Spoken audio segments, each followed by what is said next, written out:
Amado irmão, amada irmã, saúde e paz. Venha ao meu coração para compartilhar com o seu a importância de vivenciarmos esta oitava da Páscoa e esse tempo pascal nos deixando fecundar pela força do amor de Deus. E, sobretudo, assumir o compromisso missionário, que é de nós todos, de vivendo essa alegria, mesmo em meio a dificuldades e sofrimentos, mas vivendo esta alegria em razão da conquista que Cristo faz, vencendo a morte e fazendo brilhar a luz do amor, nós possamos transmitir isso aos outros, sobretudo por palavras e por gestos. Lembrando-nos, como diz uma catequese de Jerusalém do século IV, fostes conduzidos à santa fonte do divino batismo como Cristo, descido da cruz, colocado no sepulcro. A cada um de nós é perguntado se acreditamos no nome do Pai, do Filho e do Espírito Santo. Professamos a fé da salvação e aí somos mergulhados na água 3 vezes. Este modo significa imagem e símbolo dos 3 dias da sepultura de Cristo. Portanto, meu irmão, minha irmã, assim como nosso Senhor passou 3 dias e 3 noites no seio da terra, vamos nos deixar encharcar pela força do amor de Deus, imitando o primeiro dia em que Cristo esteve debaixo da terra. E quando sairmos a primeira noite, de fato, como aquele que vive nas trevas não enxerga nada, pelo contrário, aquele que anda de dia está envolvido em plena luz. Assim diz essa catequese de Jerusalém. Também vós, na imersão, como que mergulhados na noite, nada vistes, mas na imersão foste como que restituídos ao dia. No mesmo instante, morremos e nascemos, e a água da salvação torna-se para nós ao mesmo tempo sepulcro e mãe. Apesar de situar-nos em outro contexto, nós somos chamados a nos aplicar o que diz de modo perfeito Salomão: há um tempo para nascer e um tempo para morrer. Conosco está sucedendo agora o contrário, um tempo para morrer e um tempo para nascer. O tempo da Páscoa é tempo de renascimento. No mesmo instante realizam-se as 2 coisas, a morte e o nascimento. É um fato admirável. Vamos compreendê-lo e experimentá-lo. Naquele tempo, os 2 discípulos contaram o que tinha acontecido no caminho e como tinham reconhecido Jesus ao partir o pão. Ainda estavam falando como quando o próprio Jesus apareceu no meio deles e lhes disse: a paz esteja convosco. Eles ficaram assustados e cheios de medo, pensando que estavam vendo um fantasma. Mas Jesus disse: por que estáis preocupados e por que tendes dúvidas no coração? Vede minhas mãos e meus pés, sou eu mesmo. Tocai em mim e vede. Um fantasma não tem carne nem ossos, como estáis vendo que eu tenho. E dizendo isso, Jesus mostrou-lhes as mãos e os pés. Mas eles ainda não podiam acreditar porque estavam muito alegres e surpresos. Então Jesus disse: tendes alguma coisa para comer? Deram-lhe um pedaço de peixe assado. Ele o tomou e comeu diante deles. Depois disse-lhes: são estas as coisas que vos falei quando ainda estava convosco.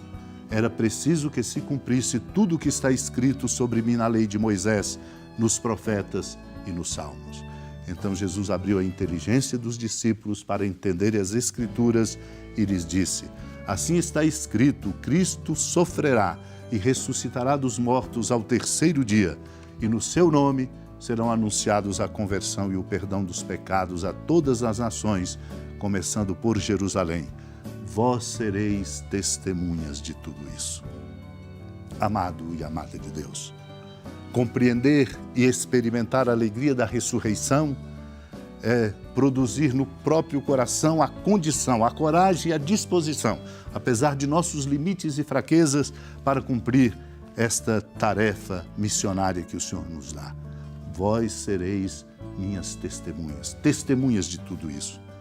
Por isso, os 2 discípulos, ao contarem o que tinha acontecido pelo caminho e como tinham reconhecido Jesus ao partir o pão, mostra-nos que é esse o caminho que nós somos chamados a fazer. Enquanto eles contavam, Jesus apareceu no meio deles, desejando: a paz esteja convosco, causando neles susto e medo, pensando que estavam vendo um fantasma. Deus se manifesta, e se manifesta de modo tão profundo na simplicidade que corremos o risco de não perceber a sua revelação, sua manifestação e sua presença amorosa. Por isso Cristo lhes pergunta: por que estáis preocupados e por que tendes dúvidas no coração? E indica-lhes que é preciso ver para se deixar tocar. As mãos dele, seus pés, é ele mesmo. Convida-os: tocai em mim e vede. Um fantasma não tem carne nem ossos, como estáis vendo que tem. Mostra-lhes, pois, as mãos e os pés, indicando que é preciso voltar a esta base profunda da sua paixão e morte, para experimentarmos a convicção e acreditar de verdade, fecundando os nossos corações com a presença amorosa dele. Por isso Cristo chama-os a compreender a proximidade de Deus que se manifesta. Por isso diz: tendes aqui alguma coisa para comer? Deram-lhe um pedaço de peixe assado. Tomou, comeu diante deles. E os adverte a nós: são estas as coisas que vos falei quando ainda estava convosco, sobre a morte do Filho do Homem e o cumprimento de tudo o que estava escrito sobre ele na lei de Moisés, nos profetas e nos salmos. Jesus abriu a inteligência dos discípulos para entenderem as Escrituras. Abra ele nossa inteligência, ilumine nossa inteligência. É o que queremos pedir aqui neste tempo da Páscoa, unidos ao coração de Maria, que é exemplar, que deixou-se iluminar plenamente por essa presença amorosa de Cristo, para que tenhamos esta graça e possamos, compreendendo a vida de uma maneira nova, caminhar na direção do amor de Deus. Supliquemos esta graça. Senhora da piedade, Mãe Virgem do Cristo Deus.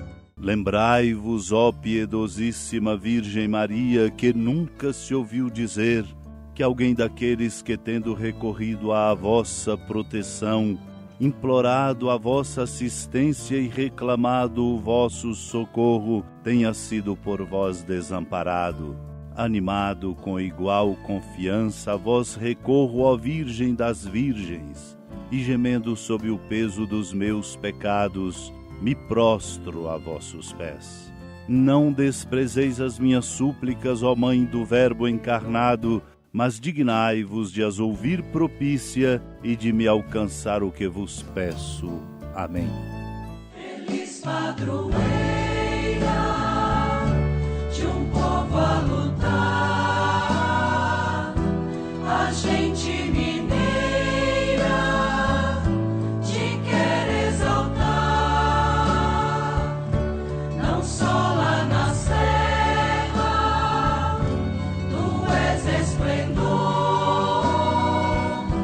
de toda esta terra, também és fulgor.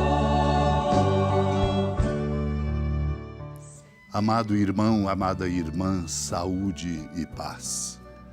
Com alegria da ermida da padroeira do estado de Minas Gerais, a Senhora da Piedade, que da sua casa de clemência e bondade nos acompanhe e nos abençoa do alto da serra, magnífica arquitetura divina, a bênção de Deus, amor misericordioso, Pai, Filho e Espírito Santo, desça sobre sua família, proteja sua casa, sustente sua vida, fecunde o caminho missionário de nossa igreja, nos encha de sabedoria e permaneça conosco para sempre. Amém.